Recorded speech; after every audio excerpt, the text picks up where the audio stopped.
I had been running around all day, making sure everything was perfect for the charity event. The football team I managed was hosting, and it was crucial everything went smoothly. By the time the guests started pouring in, I was already exhausted but had to keep the smile plastered on. I was checking the auction items when I first saw him.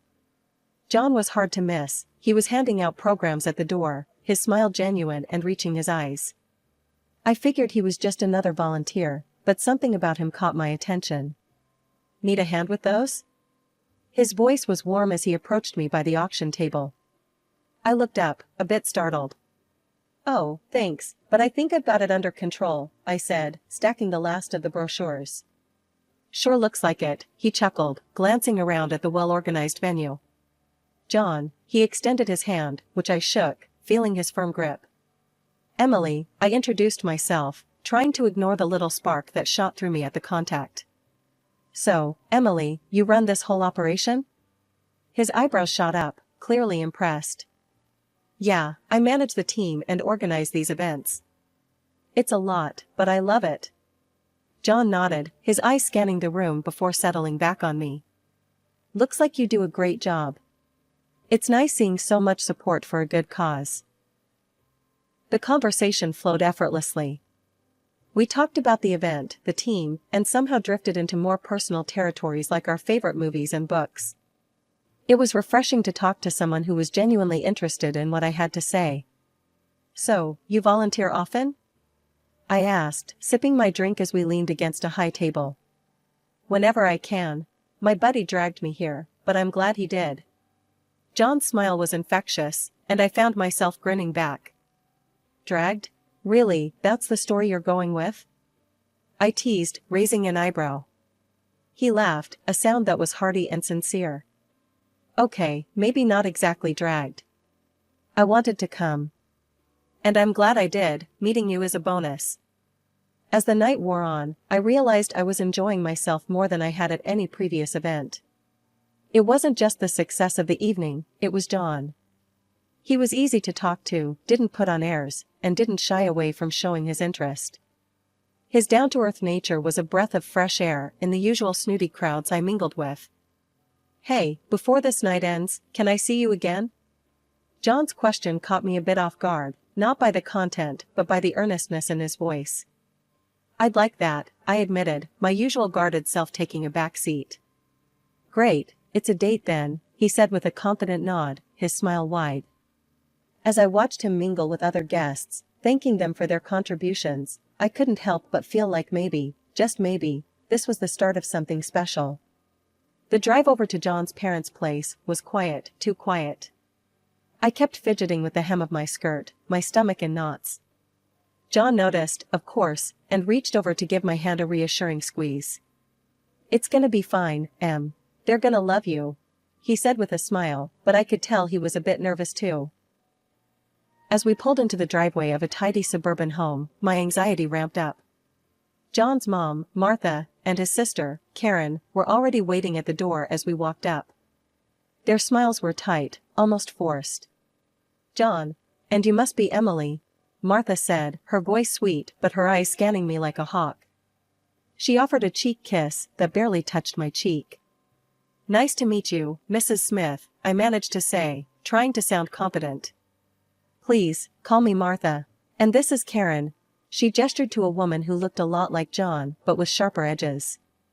Karen's smile didn't quite reach her eyes as she shook my hand. "Heard a lot about you, Emily." John can't stop talking. The inside of the house was as neat as the exterior, every piece of furniture and decor perfectly in place. We sat down in the living room, and the small talk started, the kind that pricked at you under the surface. "So, Emily, John tells us you manage a football team?" "That's an interesting choice for a career," Martha said, her tone dripping with something that sounded like disapproval. I shifted in my seat, feeling the weight of her judgment. "Yes, I love sports, and it's a fulfilling job. The team is like a family." "A family of big, burly men," Karen chimed in, her words sharp. "Must be tough, keeping them all in line." I laughed, a bit uneasy. "They're not that hard to manage, really. We respect each other a lot." Dinner was served shortly after, and the atmosphere didn't get any lighter. Every question felt like a test, every answer I gave scrutinized. Martha passed the salad. "I suppose in your line of work, you don't get much time for finer pursuits? Reading, art?" "I find time," I said, keeping my tone light. "I love reading. And I do enjoy art when I can." Karen snorted softly. "What's your favorite book then?" I mentioned a recent bestseller, a thriller I'd actually enjoyed quite a bit. "Ah, light reading," Karen dismissed it quickly. "I prefer classics myself. More depth, you know?" I nodded, feeling out of my depth. The meal continued with more of these little jabs, veiled in politeness, but sharp enough to sting. John tried to change the subject a few times, bringing up neutral topics like movies and vacation plans, but the tension hovered like a cloud over the table. After dinner, John and I helped clear the table, and he whispered, "You okay?" "Yeah, just didn't realize it would be an interrogation," I whispered back, trying to smile. We said our goodbyes soon after, Martha's farewell as cool as her welcome. "Lovely to meet you, Emily. We must do this again soon," she said, her smile tight. As John and I walked back to the car, I felt a mix of relief and frustration. Relief that the evening was over, and frustration that it hadn't gone as I'd hoped. Wedding planning was supposed to be fun, or so I thought. But every decision felt like walking through a minefield with John's mom and his sister having an opinion on everything. From the color of the napkins to the seating arrangements, nothing escaped their scrutiny. "Really, Emily, chartreuse for the bridesmaids? It's such a vibrant choice," Martha had said one afternoon, eyeing my color swatches like they were toxic waste. I tried to keep my cool, clenching my fists under the table. "John likes it. It's lively, don't you think?" Karen had snorted, flipping through a bridal magazine. "If you're aiming for lively, sure. Most would prefer classy, though." Their comments were like little jabs, constant and stinging. John did his best to back me up, but there were moments I saw him caught in the middle, trying to please everyone. As the big day drew closer, the remarks didn't let up. We were at the final tasting for the wedding menu when Martha brought up the guest list again. "So, Emily, you've really invited your entire team? All those men?" Her tone was as smooth as silk, but the implication was clear. "Yeah, they're a big part of my life," I replied, trying not to let her see she was getting to me. "They're looking forward to celebrating with us." Karen chimed in, her voice dripping with false concern. "Isn't that a bit inappropriate?" "I mean, it's your day, but you know, appearances and all." I bit back a sharper retort, settling for, "They're just friends, Karen. John knows them well." John jumped in then, his voice firm. "Emily's right. They're great guys. Let's focus on the food, huh? How's the chicken?" He was trying, I'd give him that. The wedding day itself was a blur of smiles, dances, and thankfully, minimal drama. Martha managed to keep her comments to a minimum, and Karen was too busy judging the flower arrangements to stir up much trouble.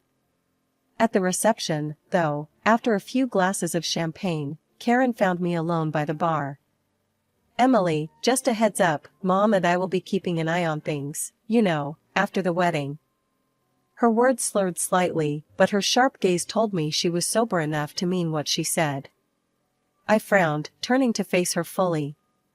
"What's that supposed to mean, Karen?" "Just that, we care about John. A lot. We're here to protect him, from whatever might come."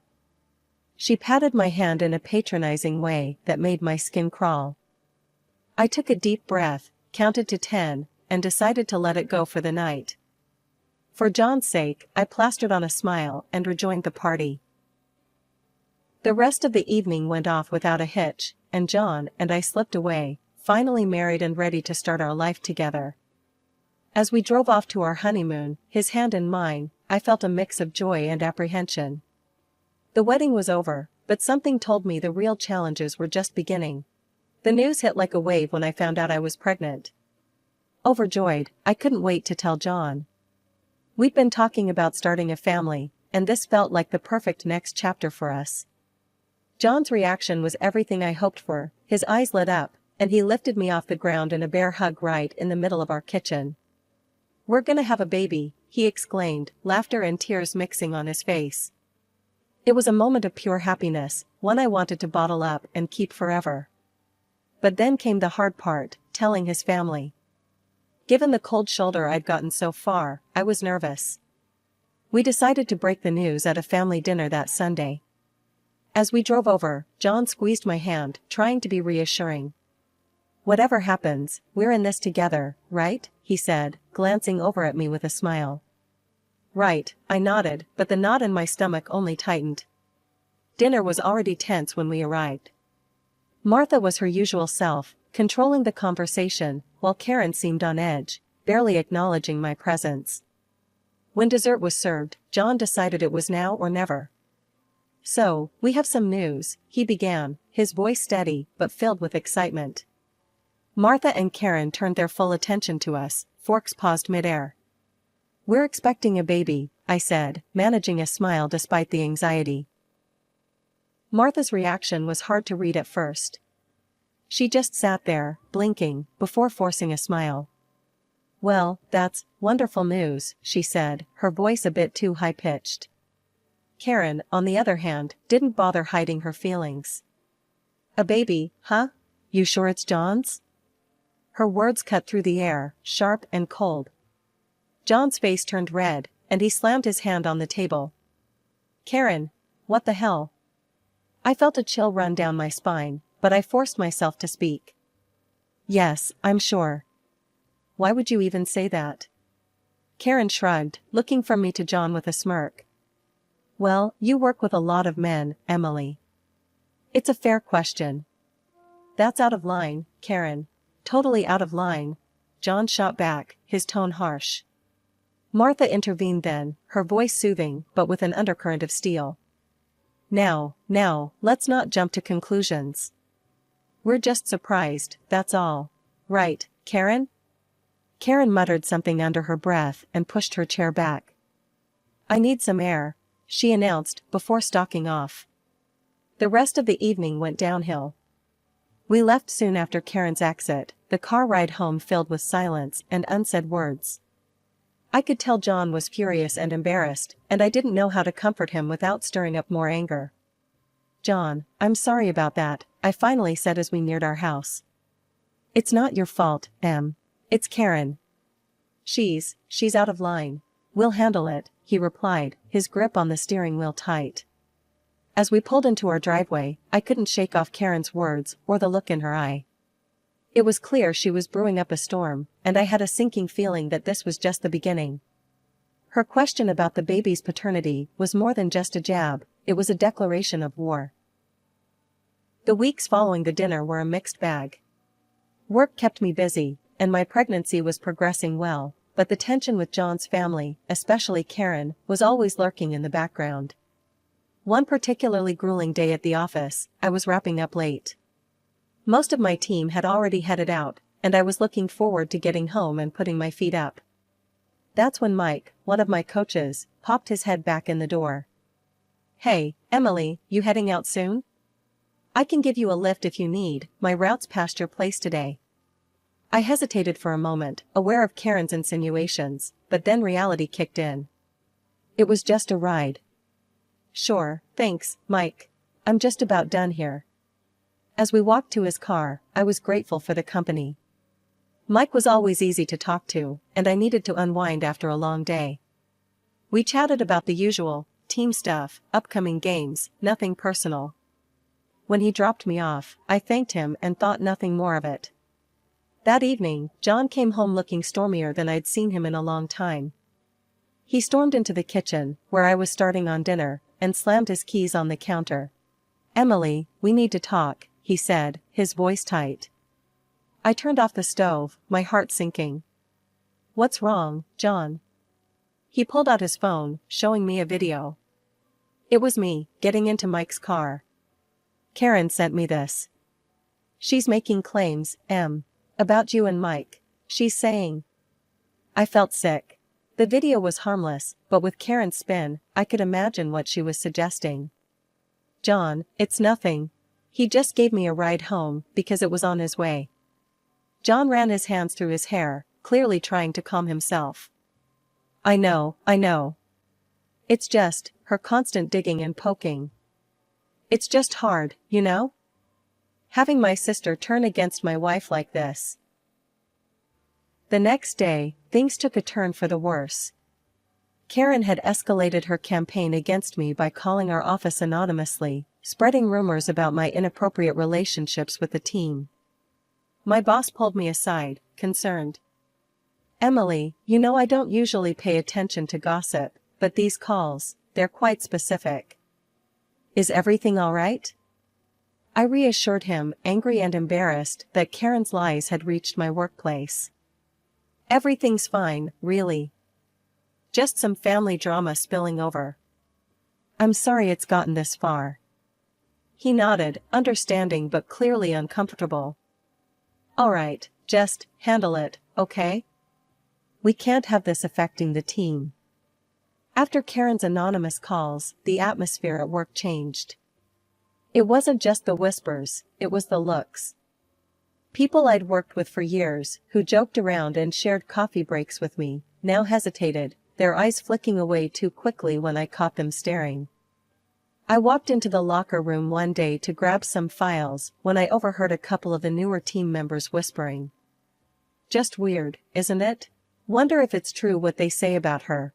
One of them muttered, not noticing my approach. I cleared my throat, and they both spun around, their faces going red.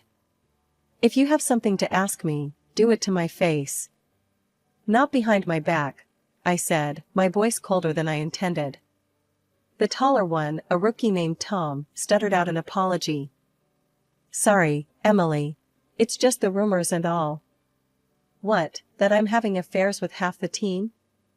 I snatched the files I came for, slamming the cabinet a little harder than necessary. It's crap, and you do well to remember that. I left them standing there, probably more scared of me now than of any tabloid trash they heard. This was what Karen wanted, to make me doubt myself, to isolate me. I wasn't going to let her win. Back in my office, I tried to focus on the game strategies for the upcoming weekend. But my phone buzzed nonstop, texts from John asking if I was okay, calls from unknown numbers that I started ignoring. The weight of the situation was suffocating. Later, Mike knocked and came in, closing the door softly behind him. He looked serious, which was a departure from his usual easygoing self. Emily, you all right? This talk going around, it's garbage, you know that, right? His concern was genuine, and for a second, I felt my composure waver. I know, Mike. Thanks, I managed, mustering a weak smile. It's just hard, you know? To be questioned like this, about my professional conduct, because of some family feud. Mike nodded, leaning against the desk. People talk, but they'll see it for what it is eventually. You built up too much goodwill here, for this to stick. I appreciated his words, and after he left, I felt a little better. Maybe not all was lost. Maybe the team would see through the nonsense after all. But the day wasn't over yet. As I was leaving, one of the administrative staff, Sarah, caught up with me at my car. She looked nervous, clutching a bunch of papers to her chest. Emily, I didn't know who else to tell. There's been more calls. Not just to the office, but to some of the sponsors. I felt a chill run down my spine. What exactly did they say, Sarah? She shuffled the papers, pulling out a couple with scribbled notes. Mostly insinuations. That you're not representing the team well, that your personal life might be a risk to our reputation. It's nonsense, but some of the sponsors are getting antsy. I took the papers from her, my hands shaking slightly. Thanks for telling me, Sarah. I'll handle it.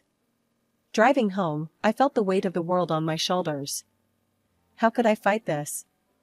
Karen's venom was spreading, poisoning everything I cared about. We decided to host a big celebration for the birth of our son, inviting both families to share in our joy. It was supposed to be a day of laughter and love, a chance to bring everyone closer and perhaps mend some fences. The house was filled with the sound of cheerful chatter and the sweet aroma of baked goods. As the party was in full swing, Karen arrived, her expression unreadable. She held an envelope in her hand, which she clutched a little too tightly. The mood shifted when she walked straight up to me, handing me the envelope with a tight smile. "Happy holidays, Emily," Karen said, her voice dripping with faux sweetness as she slid the envelope across the table toward me. "What's this?" I asked, not touching the envelope, feeling John's grip tighten. "A little gift. For peace of mind," Karen replied, her eyes glinting with malice. I glanced at John, who nodded slightly, and I steeled myself before opening the envelope. Inside was a paternity test voucher. My heart sank, but I wasn't about to give her the satisfaction of seeing me upset. "You serious right now, Karen?" John's voice was low, dangerous. "Why not prove it, Emily? If you're so sure," Karen taunted, leaning back in her chair, a smirk playing on her lips. I looked around the table at the shocked faces of the family. Then, something in me snapped. I was done being the victim in Karen's twisted little game. "You want a test, Karen? Fine. Let's do it. Let's clear the air once and for all," I said, my voice steady even though my heart was pounding.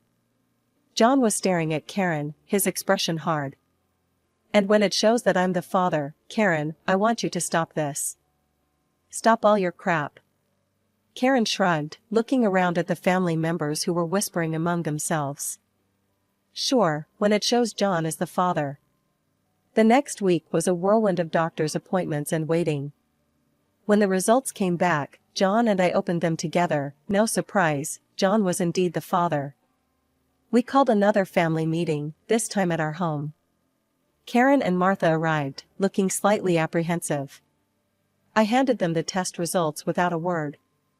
Karen opened the envelope and read the results. The color drained from her face as she realized what it meant.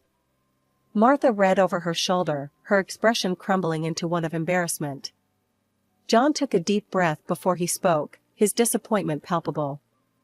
"This needs to stop, Karen. Mom, I can't believe you supported this. We're supposed to be family." The room was heavy with tension, the air thick with unspoken regrets. Martha looked at me, then at John, and finally at the floor. "I'm sorry, Emily. We were wrong." Karen was silent, her usual bravado gone. She muttered a low apology, before avoiding my gaze. As they left, the relief was palpable. Although the air had cleared somewhat, the wounds were deep. It would take time to heal, if at all. But as John and I looked at our son, sleeping peacefully in his crib, we knew we'd weather any storm for him. After the paternity test fiasco settled, I couldn't shake off a lingering sense of injustice. Despite proving Karen wrong, the sting of her accusation still burned bright. The whole ordeal had sparked a flame of revenge in me that I hadn't known I possessed. Karen's birthday was just around the corner, and an idea began to form in my mind, a plan to give her a taste of her own medicine. The day of Karen's birthday arrived, and the family gathered at John's parents' house for the celebration. Everyone was in high spirits, chattering and laughing, oblivious to the storm that was about to break. I had managed to keep my plan a secret, even from John, who I knew would disapprove of any kind of retaliation. As Karen opened her gifts, laughing and thanking everyone, I felt my heart pound in my chest. It was now or never.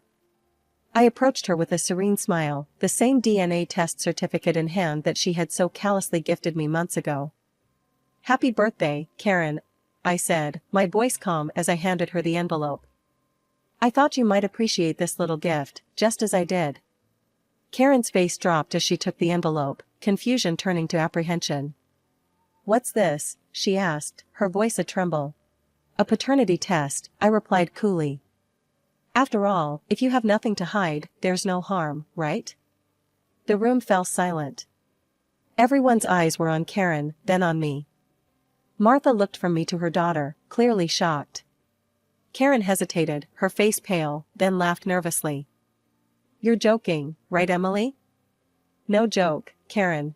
Fair is fair, I said, meeting her gaze steadily.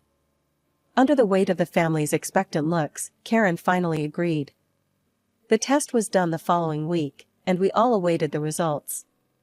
When they came back, they revealed the shocking truth: Paul was not the father of Karen's children.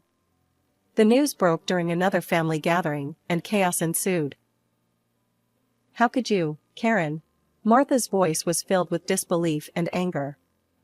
Paul, silent until then, stood up, his face hard with betrayal. Who is he, Karen? Who? Before Karen could respond, I played my final card. I pulled out my phone and showed them a video of Karen kissing an unknown man passionately at the stadium, a man who was later identified as Paul's best friend. It's not what it looks like, Karen yelled, desperation creeping into her voice as she turned to face the family, who watched in stunned silence. Emily set this up. She's trying to ruin me. I did nothing but uncover the truth, Karen. The same truth you were so keen to find in my life, I said, my voice steady, despite the pounding of my heart. I explained that I had hired a private investigator after her relentless accusations. What he found was years of deceit on Karen's part. The revelation shattered the family. Accusations flew, tears were shed, and in the end, Paul and Karen's marriage crumbled under the weight of her infidelities. Karen tried to blame me for everything, but the evidence was irrefutable. In the aftermath, John and I decided it was best to distance ourselves from the drama. We focused on our own family, our little boy who was growing up so fast. Occasionally, we would hear snippets of Karen's tumultuous life, but we chose to stay out of it. Instead, we treasured every moment with our son, building a world around him filled with love and devoid of chaos. Sitting on our porch one evening, John wrapped his arm around me, a soft sigh escaping him. You know, in the end, I think we did the right thing. For us, for him. I nodded, leaning into his embrace. We did, John. We really did. No matter what came our way, we faced it together. That's what family does. As the sun set, casting a warm glow over the horizon, I felt a profound sense of contentment. We had faced challenges, but we had faced them together, and that made all the difference. Our future, bright and promising, was all that mattered now.